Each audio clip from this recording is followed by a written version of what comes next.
How are you? Good, that's good. We've been hearing from people all over the country since last night and this morning. Seems like people have a spring in their step because the president was held accountable for his reckless behavior. No one is above the law, and the Constitution is the supreme law of the land. No one is above the law, and the president has been held accountable. It really is interesting to see the response that we are getting, bipartisan, across party lines. I myself want to say I have a spring in my step because of the moral courage of our caucus. To see them all, so many of 100 members, go to the floor, that's all that we had time for, to go to the floor and speak about our Constitution, about the facts of the case, so clearly, so patriotically, so prayerfully, and so solemnly, but so definitely. Just to get this off the table right away, we impeached the president immediately. Everybody was on to the next thing. The next thing for us will be when we see the process that is set forth in the Senate. Then we'll know the number of managers that we may have to go forward and who we would choose. That's what I said last night. That's what I'm saying now. The precedent for this, and I met with my 6 chairs after some of us were together for a press conference after the votes last night, and we discussed the precedent of it all, and that is in the most recent case taking up an impeachment, there was a proposal on the floor put together in a bipartisan way. 100 senators voted for the process on how they would go forward on the case of President Clinton. We would hope that they could come to some conclusion like that. But in any event, we're ready. When we see what they have, we'll know who and how many we will send over. That's all I'm going to say about that now. We've had a very eventful week. I'm so proud of our members and really in some cases the bipartisanship of some of this and some not. Last year's campaign, we said for the people we would lower the cost of health care, starting with lowering the cost of prescription drugs and preserving the pre-existing condition benefit. Within the past week, we passed the Elijah Cummings Lower Drug Costs Now Act, which does just that. As we were passing it last week, we discussed the particulars of it. But with the savings that we gained from that, I think it's important to note that we already said we would be spending the hundreds of billions of dollars in savings on expanding benefits for Medicare, dental, visual, hearing, and the biggest expansion of Medicare since its inception. Next, we did lower an important bipartisan bill, the appropriations bill, to keep government open and to do so early enough so that you knew to make your weekend plans and get started for all the holidays you may be observing. And that was a major accomplishment. It took constant back and forth, but we ended up, as I have always said, as an appropriator myself, one forged in that culture, left to their own devices, the appropriators can get the job done. And I salute Chairwoman Nita Lowey for her work, the ranking member as well. And we're very pleased with that legislation. I guess I'll take up cloture or something on the Senate pretty soon, and hopefully it will be on its way to the president for a signature. Before I leave the subject of impeachment, though, let me commend our 6th chairman, Adam Schiff.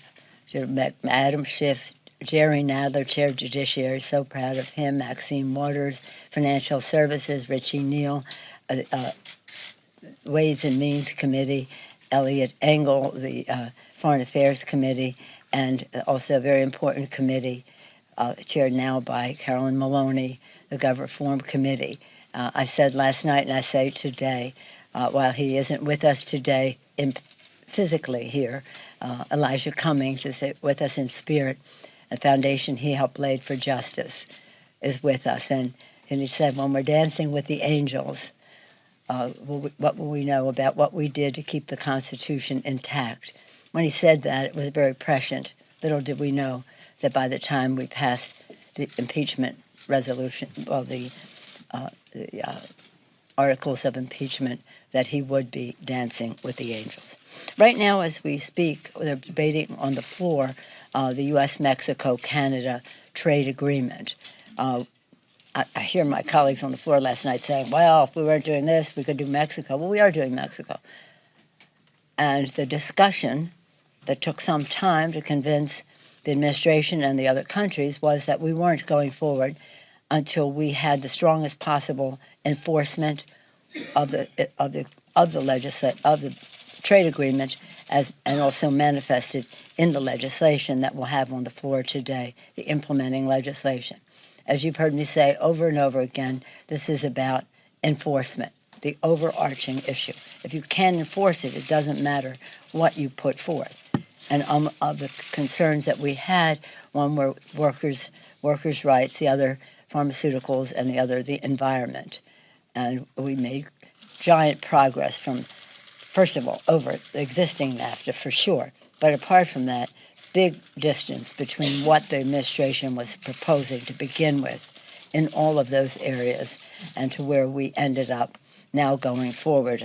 I'm very pleased to have the statement today that went out from the AFL-CIO, from Richard Trumka. He said, we are proud. He said, there is no denying that the trade rules in America will now be fair.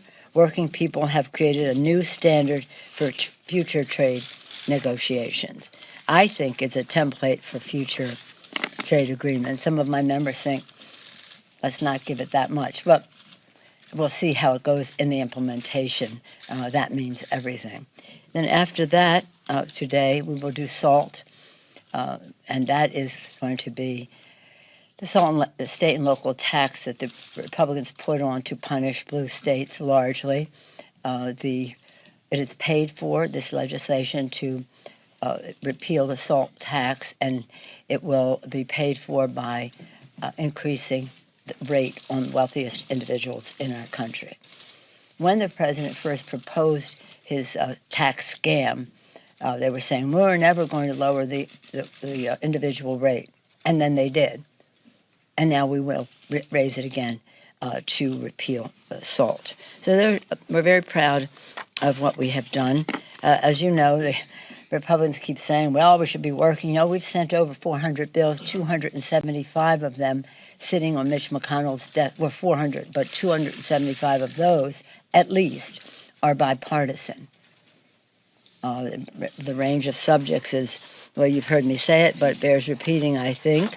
That includes all of our top 10 pieces of legislation, bipartisan background checks, expanding background checks. People have to have a background check unless they buy it at a gun show, online, or in some kind of straw transaction. So this is not creating background checks. It is expanding them, and as well as the South Carolina. One is H.R. 8, the other 1112. 295 days ago, we sent those bills to Mitch McConnell, the Grim Reaper. I've news for him. He may think they're dead on arrival there, but they are alive and well in the general public. And every day that he does not take up that legislation, because he knows it will pass, he fears that it will pass, or else he'd take it up. Every day that he does not pass it, 100 people die. Not all of them would by gun violence. Not all of them would be saved by the legislation, but some. And so we urge him to take up that life-saving legislation. The list goes on.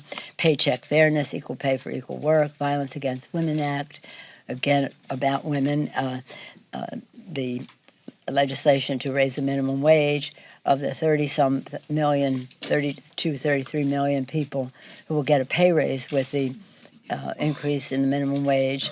Over 20 million of them are women. The Equality Act and Discrimination Against the LGBTQ Community, Dream and Promise Act, the SAFE Act, Save Our Federal Elections Act, Butch-Lewis Act, Protecting Pensions for America's Workers, Farm Workforce Modernization Act, which we passed the other day. It was bipartisan support and has bipartisan support inside and outside the Congress. Again, lower drug costs now.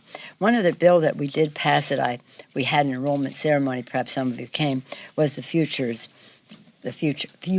Act, and that was about minority serving institutions, Hispanic serving institutions, historically black colleges and universities, higher education institutions that deal with our Native American population.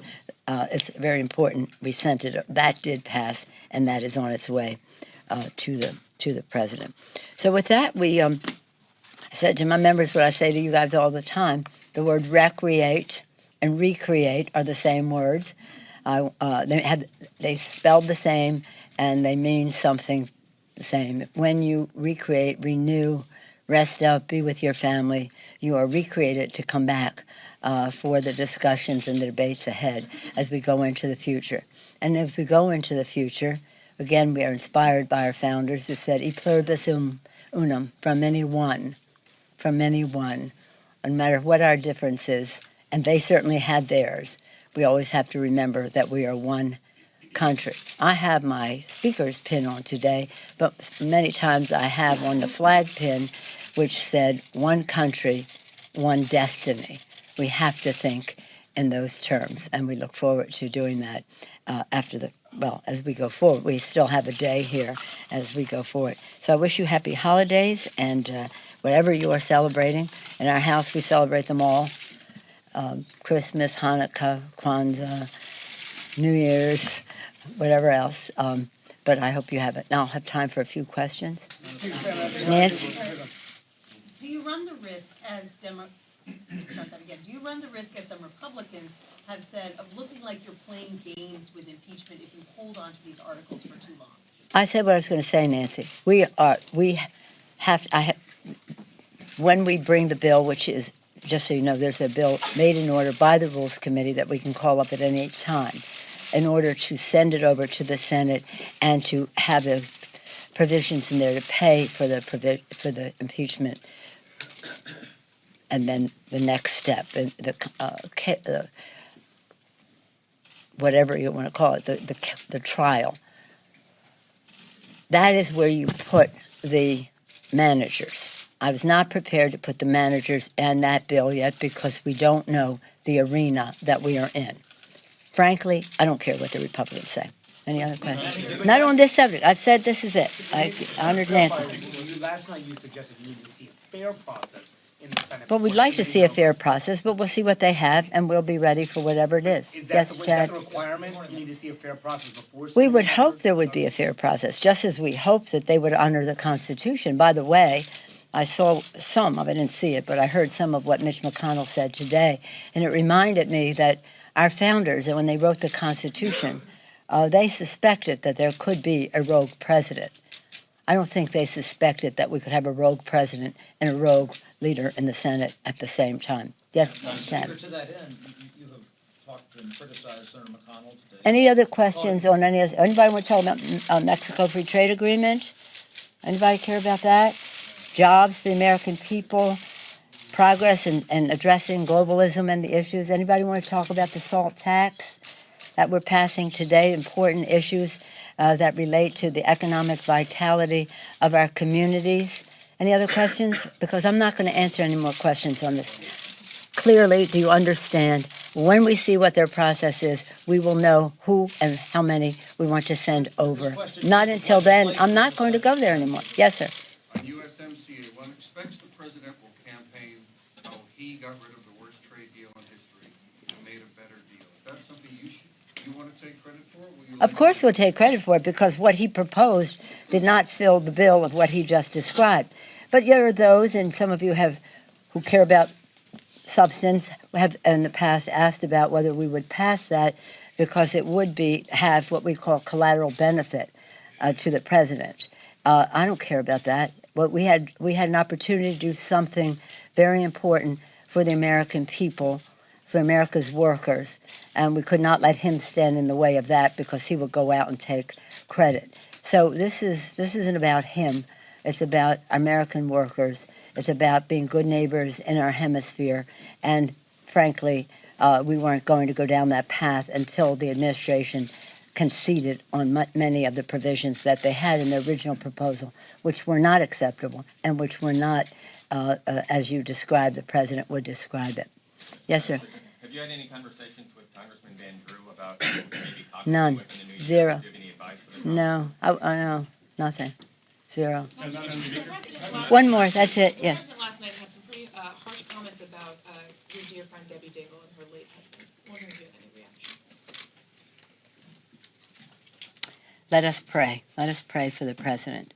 This is, the president clearly is insecure when it comes to statespersons. Whether it was John McCain, think of what he said about John McCain, and his supporters just overlooked that. John McCain. Now John Dingell.